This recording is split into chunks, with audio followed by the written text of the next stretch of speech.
नमस्कारम्। ॐ श्री परमात्मने नमः। अथ तृतीयोऽध्यायः।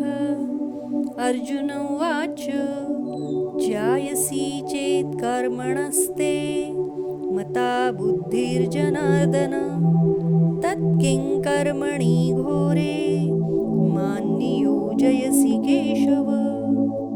अर्जुन बोले, हे जनार्दन, यदि आपको कर्म की अपेक्षा ज्ञान श्रेष्ठ मान्य है तो फिर हे केशव, मुझे भयंकर कर्म में क्यों लगाते हैं? व्यामिश्रेणैव वाक्येन बुद्धिं मोहयसीव मे तदेकं वद निश्चित्य येन श्रेयोऽहमाप्नुयाम्। आप मिले हुए से वचनों से मेरी बुद्धि को मानो मोहित कर रहे हैं, इसलिए उस एक बात को निश्चित करके कहिए जिससे मैं कल्याण को प्राप्त हो जाऊं। श्री भगवान उवाच लोकेऽस्मिन् द्विविधा निष्ठा पुरा प्रोक्ता मया नघ ज्ञानयोगेन सांख्यानां कर्मयोगेन योगिनाम्। श्री भगवान बोले, हे निष्पाप, इस लोक में दो प्रकार की निष्ठा मेरे द्वारा पहले कही गई है। उनमें से सांख्य योगियों की निष्ठा तो ज्ञान योग से और योगियों की निष्ठा कर्म योग से होती है। न कर्मणामनारम्भान् नैष्कर्म्यं पुरुषोऽश्नुते न च सन्न्यसनादेव सिद्धिं समधिगच्छति।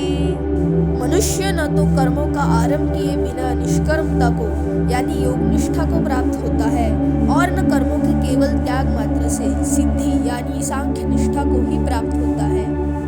नहि कश्चित् क्षणमपि जातु तिष्ठत्य कर्म कार्यते ह्यवशः कर्म सर्वः प्रकृतिजैर्गुणैः। निस्संदेह कोई भी मनुष्य किसी भी काल में क्षण मात्र भी बिना कर्म किए नहीं रहता, क्योंकि सारा मनुष्य समुदाय प्रकृति जनित गुणों द्वारा परवश हुआ कर्म करने के लिए बाध्य किया जाता है। कर्मेन्द्रियाणि संयम्य य आस्ते मनसा स्मरन् इंद्रियार्थान् विमूढात्मा मिथ्याचारस्य उच्यते। जो मूढ़ बुद्धि मनुष्य समस्त इंद्रियों को हठ पूर्वक ऊपर से रोककर मन से उन इंद्रियों के विषयों का चिंतन करता रहता है, वह मिथ्याचारी अर्थात दंभी कहा जाता है। यस्त्विन्द्रियाणि मनसा नियम्यारभतेऽर्जुन कर्मेन्द्रियैः कर्मयोगम् असक्तः स विशिष्यते।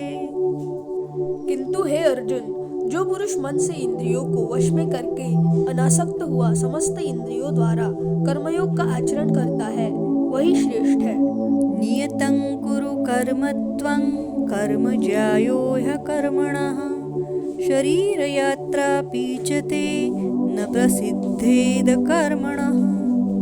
तू शास्त्र विहित कर्तव्य कर्म कर, क्योंकि कर्म न करने की अपेक्षा कर्म करना श्रेष्ठ है तथा कर्म न करने से तेरा शरीर निर्वाह भी नहीं सिद्ध होगा। यज्ञार्थात् कर्मणोऽन्यत्र लोकोऽयं कर्म बन्धनः तदर्थं कर्म कौन्तेय मुक्तसंगः समाचर। यज्ञ के निमित्त किए जाने वाले कर्मों से ही अतिरिक्त दूसरे कर्मों में लगा हुआ ही यह मनुष्य समुदाय कर्मों से बंधता है। इसलिए हे अर्जुन, तू आसक्ति से रहित होकर उस यज्ञ के निमित्त ही भलीभांति कर्तव्य कर्म कर।